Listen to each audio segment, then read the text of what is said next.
So, ibig sabihin, hindi pare-pareho yung kanilang ability. So, hindi pare-pareho yung kanilang ability, hindi pare-pareho yung talent na natanggap nila, pero pare-pareho silang may opportunity. The point of the parable is that we should use whatever God has entrusted and given to us. It was not commanded of them to be fruitful, but it was expected of them to be fruitful. Hindi porket hindi inutos, hindi ina-expect.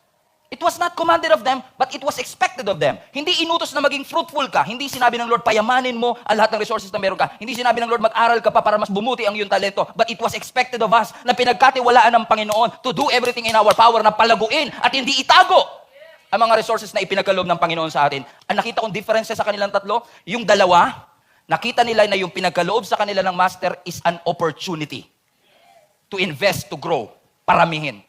Yung isa, hula ko lang, ang kanyang mindset, hindi ito opportunity.